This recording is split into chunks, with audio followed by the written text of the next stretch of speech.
My dear friends, आज फिर से एक नया टॉपिक लेके हम आए हैं और आज का जो मेरा टॉपिक है वो है इक्वल फंक्शन का। पिछले लेक्चर में हम फंक्शन की डेफिनेशन की बात कर रहे थे। आज के इस लेक्चर में पढ़ेंगे इक्वल फंक्शन क्या होता है। मतलब अगर दो फंक्शन मेरे पास एफ और जी दिया हुआ है तो किस केस में उस दोनों फंक्शन को हम इक्वल फंक्शन कह सकते हैं। इसी के बारे में आज के इस क्लास में हम डिस्कस करेंगे और कुछ इंपोर्टेंट क्वेश्चंस की भी चर्चा आज के इस क्लास में हम करने वाले हैं। चलिए आज का लेक्चर हम स्टार्ट करते हैं।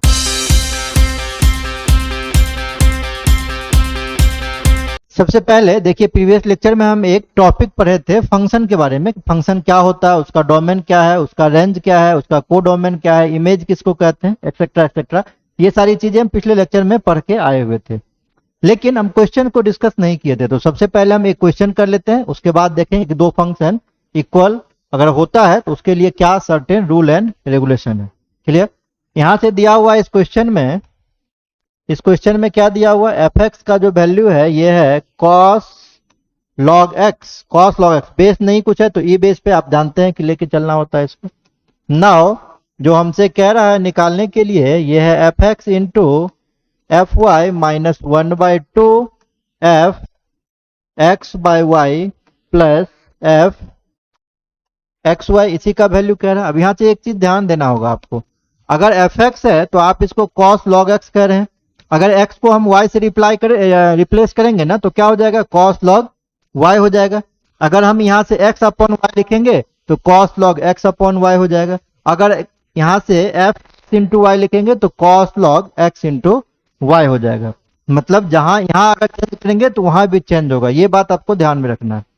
तो एफ एक्स करेंगे तो क्या हो जाएगा, एफ एक्स में हो जाएगा cos log x ई बेस पर इंटू, अगर हम एफ वाई करेंगे तो cos log y हो जाएगा ई बेस पर माइनस 1/2 है तो 1/2 एफ एक्स बाई वाई है तो क्या लिखेंगे इसको लिखेंगे cos log x by Y.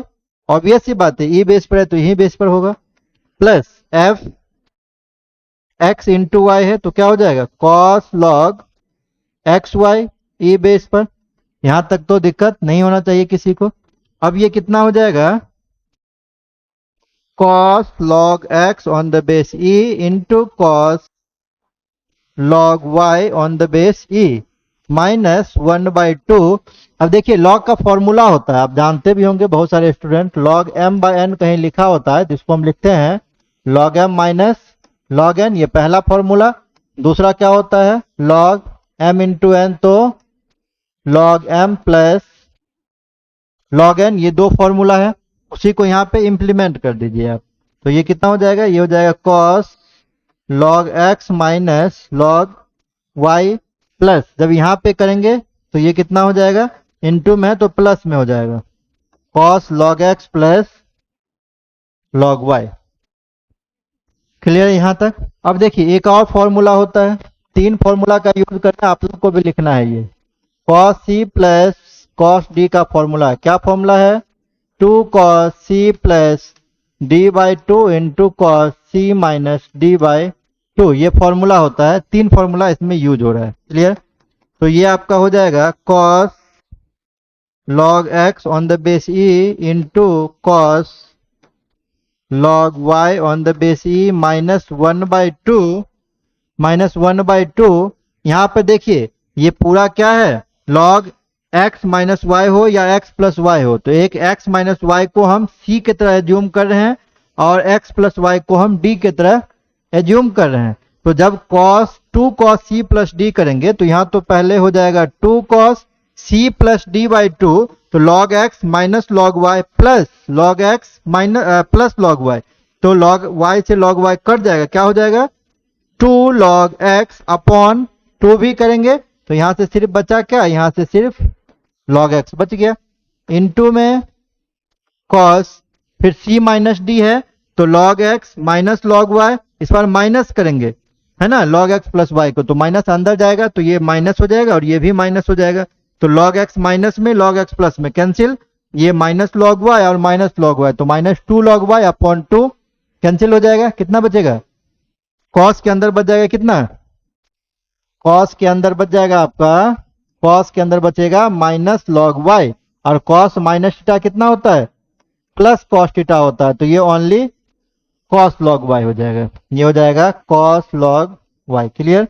यहाँ 2 से 2 कैंसिल आउट हो गया। अब देखिए यहाँ से क्या है, cos log X on the base E into cos log Y minus cos log X into cos log Y, same quantity subtract हो रहा है, तो आंसर क्या हो जाएगा, इसका आंसर हो जाएगा 0। ये काफी बार एग्जाम में पूछा हुआ क्वेश्चन है, बहुतों बार पूछ चुका है, आसान क्वेश्चन है, कुछ खास बात इसमें है नहीं। चलिए अब हम चलते हैं, यह है इक्वलिटी ऑफ फंक्शन। कह रहा है मेरे पास दो फंक्शन है, पहला फंक्शन है, दो फंक्शन है एफ एक्स जी एक्स। पहला फंक्शन ए से बी में डिफाइन है, ये एफ एक्स फंक्शन है जो ए से बी में डिफाइन है। दूसरा फंक्शन जी है जो सी से डी में डिफाइन कर रहा है, ये फंक्शन है जी एक्स फंक्शन। दो फंक्शन है, पहला फंक्शन ए से बी में डिफाइन कर रहा है, दूसरा फंक्शन जी है जो सी से डी में डिफाइन कर रहा है। तो इस दोनों फंक्शन को हम इक्वल तभी बोलेंगे, कुछ कुछ कंडीशन है, जब ए बराबर सी।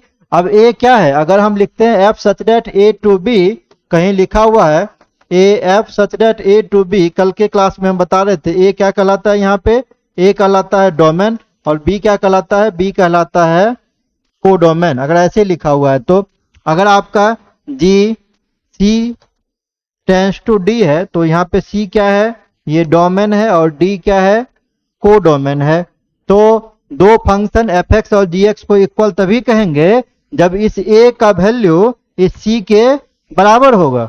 तो कहने का मतलब ये हुआ कि डोमेन ऑफ एफ जो होगा वो डोमेन ऑफ जी के बराबर होना चाहिए, क्योंकि ए को आप क्या कर रहे हैं, डोमेन ऑफ एफ कह रहे हैं, और सी को आप क्या कर रहे हैं, डोमेन ऑफ जी कह रहे हैं। दूसरा रूल, बी और डी बराबर होना चाहिए। अब बी क्या है, कोडोमेन है किसका, एफ का। डी क्या है, कोडोमेन है किसका, जी का। तो दूसरा रूल क्या है, codomain of f codomain of g के बराबर होना चाहिए। दो रूल हो गया। तीसरा है एफ एक्स बराबर g x for every x belonging to their common domain. मतलब ये हुआ कि दो फंक्शन एफ एक्स और जी एक्स बराबर तब होगा जब दोनों फंक्शन का डोमेन इक्वल होगा, जब दोनों फंक्शन का कोडोमेन इक्वल होगा और जब दोनों फंक्शन का रेंज इक्वल होगा। जो तीसरा वाला रूल बता रहा है वो रेंज के लिए बता रहा है। किसी दो फंक्शन को अगर इक्वल करना है तो डोमेन इक्वल होना चाहिए दोनों का ही, कोडोमेन भी इक्वल होना चाहिए, दोनों का रेंज भी आपस में इक्वल होना चाहिए, तभी आप फंक्शन को इक्वल कह सकते हैं। वही रूल यहाँ पे आपको बता रहा है। चलिए ये क्वेश्चन दिया हुआ है, अब इसको सॉल्व करके देखते हैं। चलिए इस क्वेश्चन में दिया हुआ है कि यहाँ पे दो फंक्शन है एफ एंड जी, जहां से एफ एक्स का जो वैल्यू है ये दिया हुआ है log x minus one minus log x minus two, जी एक्स जो फंक्शन है दिया हुआ है log x minus one upon x minus two. हाँ ये सेम ही होगा, लॉग एम माइनस एन लगाएंगे तो यही हो जाएगा, लेकिन आपको करना नहीं, आपको जिस काम से मतलब है बस वो कीजिए। और ये क्या दिया हुआ है, F X and G X are ये इक्वल, दो फंक्शन इक्वल दिया हुआ है। क्या रूल पर है, दो फंक्शन इक्वल कब हो सकता है, जब दोनों का डोमेन इक्वल होगा, कोडोमेन इक्वल होगा और रेंज भी आपस में इक्वल होगा। तो हम देखते हैं इसके लिए डोमेन देखते हैं, एफ एक्स का डोमेन कितना होगा, डोमेन ऑफ एफ एक्स कितना हो जाएगा। अब देखिए लॉग आप पढ़े हैं, अगर लॉग कहीं लिखा हुआ है, जैसे हम लोग लिखते हैं लॉग एक्स लिखते हैं ऑन द बेस ई, तो इस केस में एक्स का जो वैल्यू है ना ये 0 से बड़ा होना चाहिए, क्योंकि लॉग नेगेटिव नंबर के लिए डिफाइन नहीं होता है, लॉग ऑलवेज पॉजिटिव नंबर के लिए डिफाइन होता है। तो अगर हम इस केस में एफ एक्स के केस में लगाएंगे तो यहाँ एक्स माइनस वन 0 से बड़ा होना चाहिए, और नहीं एंड एक्स माइनस टू ये भी 0 से बड़ा होना चाहिए। अगर एक्स माइनस वन 0 से बड़ा तो एक्स 1 से बड़ा और एक्स 2 से बड़ा। अगर दोनों कॉमन देखिएगा, एक कह रहा है कि एक्स 1 से बड़ा है, अगर एक्स 1 से बड़ा है आप डोमेन की बात करेंगे तो X belongs to 1 to infinity हो जाएगा। अगर इसकी बात करेंगे तो यहाँ से क्या हो जाएगा, ये X belongs to 2 to infinity हो जाएगा। कॉमन डोमेन हम पढ़ा चुके हैं न्यूक्लिटी में, जो स्टूडेंट नहीं देखे हैं न्यूक्लिटी का लेक्चर देख लीजिए, अपलोड है यूट्यूब के ऊपर में। अगर यहाँ से कह रहा है 1 और 2 दो पॉइंट दिया हुआ है, एक कह रहा है 1 से इन्फिनिटी है पहला, दूसरा कह रहा है 2 से इन्फिनिटी, तो कॉमन डोमेन की बात करेंगे तो कॉमन डोमेन क्या हो जाएगा, ये 2 से इन्फिनिटी हो जाएगा। सेकेंड में हम आते हैं, सेकेंड में अगर हम कहेंगे डोमेन ऑफ जी एक्स की अगर हम बात करेंगे तो क्या कहेगा ये लॉग का नंबर इस केस में कितना है x minus one upon x minus to, ये 0 से बड़ा होना चाहिए। अगर आप इसको सॉल्व कीजिएगा तो फिर से वही बात निकल के आएगा। नंबर लाइन गिर दीजिए, इन्फिनिटी माइनस इन्फिनिटी, ऊपर को 0 के इक्वल करेंगे तो 1 वैल्यू आएगा, यहाँ से 2 आएगा, तो आप यहाँ से 1 रख लीजिए। 2 पॉजिटिव नेगेटिव पॉजिटिव ऐसे ही रखते हैं, इन्फिनिटी पढ़ चुके हैं आप लोग। टोटल 0 से बड़ा है तो पॉजिटिव वैल्यू चूज कर लेंगे, ये पॉजिटिव ये पॉजिटिव। क्या कंक्लूजन यहाँ से निकला? कंक्लूजन निकला माइनस इन्फिनिटी से 1 यूनियन 2 से इन्फिनिटी। अब चूंकि दोनों फंक्शन इक्वल है ना, तो डोमेन भी इक्वल होना चाहिए। इक्वल के लिए आप देख लीजिए क्या इक्वल होगा दोनों का, अगर इक्वलिटी की बात करेंगे तो ये आंसर आपका क्या हो जाएगा 2 से इन्फिनिटी। अब दो ऑप्शन है यहाँ से कंफ्यूज करने के लिए। ये देखिए अपना जो ऑप्शन है ये सी नंबर सही है 2 से इन्फिनिटी। क्यों? क्योंकि अगर हम बी नंबर करेक्ट करेंगे तो यहाँ 2 पे क्या है क्लोज इंटरवल है, 2 इंक्लूड कर रहा है, बट मेरे केस में 2 इंक्लूड नहीं कर रहा क्योंकि इक्वल टू कहीं भी नहीं लगा हुआ है ना, ओपन इंटरवल है। तो ये मेरा सी नंबर करेक्ट आंसर है। नेक्स्ट देखिए क्या दिया हुआ है। नेक्स्ट दिया हुआ है F x is equal to log 25 और ये एक्स स्क्वायर है, g x is equal to log 5 on the base x. Then चलिए पहला जो आपको दिया हुआ था, पहला दिया हुआ था क्या दिया हुआ था, चलिए पहला जो दिया हुआ था ये दिया हुआ था एफ एक्स का वैल्यू है log 25 on the base x square. तो अगर हम डोमेन लिखेंगे, डोमेन ऑफ एफ अगर लिखेंगे तो क्या हो जाएगा, डोमेन ऑफ एफ की बात करेंगे तो डोमेन क्या हो जाएगा, ये सारा रियल नंबर होगा लेकिन कुछ वैल्यू नहीं होगा, -1 0 और 1 नहीं होगा, -1 0 और 1 ये डोमेन नहीं होगा। अगर हम इसकी बात करेंगे इसका डोमेन कितना होगा, डोमेन नहीं किए हैं तो आप लेक्चर देखिए प्रीवियस लेक्चर, आपको वहां से समझ में आ जाएगा। अगर हम यहाँ से डोमेन की बात करेंगे, यहाँ से 5 दिया हुआ था नंबर में, तो बेस जो होता है बेस 0 से है ना, यहाँ से आपको 0 से बड़ा लेना पड़ेगा and x not equal to 1 लेना पड़ेगा। क्लियर? तो अगर हम यहाँ से F X equal to ji X है, देयरफॉर आपका जो फाइनल आंसर होगा वो दोनों का क्या होगा, कॉमन आंसर होगा। तो कॉमन आंसर वहां से क्या निकल रहा है, ये कह रहा है सारा रियल नंबर होगा लेकिन ये 3 नंबर नहीं होगा, -1 0 और 1। तो आपका ये निकल जाएगा x 0 से बड़ा होगा एंड आप ऐसे लिख लीजिए x 0 से बड़ा होगा एंड दोनों का कॉमन आंसर हम देख रहे हैं तो ये हो जाएगा प्रॉपर्टीज मेथड में x सच दैट x 0 से बड़ा होगा और x का वैल्यू 1 के इक्वल नहीं होगा। ऐसे भी -1 और 0, x 0 से बड़ा है तो -1 तो हो ही नहीं सकता, 0 भी नहीं होगा क्योंकि इक्वल नहीं है। और जब हम यहाँ पे x नॉट इक्वल टू 1 कर दिए, x 0 से बड़ा है 1 हो सकता है लेकिन हम कंडीशन ये भी तो लगा रहे हैं ना कि x नॉट इक्वल टू 1 है, तो 1 तो आएगा ही नहीं। क्लियर? तो आपका फाइनल आंसर ये हो जाएगा जो बी नंबर ऑप्शन में दिया हुआ है, बी नंबर करेक्ट आंसर हो जाएगा। अगर डोमेन आप नहीं समझ पा रहे हैं डोमेन कैसे निकाला हुआ तो आप लेक्चर देख लीजिए, अपलोडेड है ना, क्योंकि डोमेन निकालना हम बता चुके हैं, दोबारा हम नहीं बताएंगे। नेक्स्ट चलिए नेक्स्ट क्वेश्चन।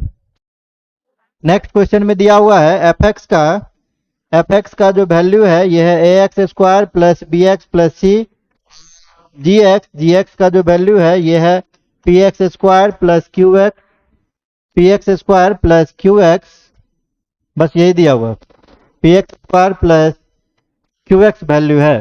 ठीक है, अब यहाँ पे कुछ बात और दिया हुआ, क्या दिया हुआ है, g1 is equal to f1, g1 equal to f1, g2 minus f2 is equal to 1 and g3 minus f3 is equal to 4।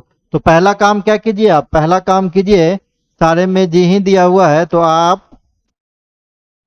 आप निकाल लीजिए gx माइनस एफ एक्स निकाल लीजिए, gx minus F X, X square common तो क्या हो जाएगा p minus ए, x कॉमन तो q, x common q minus B और माइनस कर रहे हैं ना तो माइनस सी हो जाएगा। जब हम करेंगे यहाँ से इसको आप इधर ले आइए, वैल्यू 1 डाल देते हैं तो ये कितना हो जाएगा, g1 माइनस f1, x के बदले हम 1 पुट कर रहे हैं। क्लियर? तो क्या हो जाएगा p minus a plus q minus b minus c, और चूंकि g1 और f1 इक्वल दिया हुआ है तो इसको इधर ले आएंगे तो G1 माइनस F1 0 के बराबर हो जाएगा। तो कितना हो जाएगा ये आपका हो जाएगा P plus Q minus A plus B plus C is equal to ये 0 हो गया। इसको इक्वेशन नंबर 1 आप मान लीजिए। सेकेंड क्या दिया हुआ है G2 माइनस F2, अब वैल्यू 2 पुट कर दीजिए x के बदले। G2 माइनस F2 ये आपको 1 दिया हुआ, 2 पुट कर दीजिए तो 2 2 जा 4 into P minus A plus value हम 2 पुट कर रहे हैं 2 into Q minus B minus C is equal to value 1 दिया हुआ है। तो क्या हो जाएगा ये 4P प्लस 2Q, ये हो जाएगा 4P plus 2Q, 4P plus 2Q minus 4A minus 2B, हम प्लस में कर लेते हैं सारा 4A minus 4A minus 4A minus 2B minus C is equal to 1। ये इक्वेशन नंबर 2 हो गया। एंड तीसरा 3 वाला दिया हुआ है G3 माइनस F3 कर दीजिए, आप वैल्यू 3 रख लीजिए, 3 3 जा 9 हो जाएगा, 9P minus A plus 3Q minus B minus C is equal to 4 दिया हुआ है। तो यहां से हो जाएगा कितना, ये हो जाएगा 9P plus 3Q minus 9A plus में ले लेते हैं minus 9A minus 3B minus C is equal to 4, equation number 3। अब आपसे क्या पूछ रहा है G4 माइनस F4 कितना होगा। तो G4 माइनस F4 ये निकालना आसान है।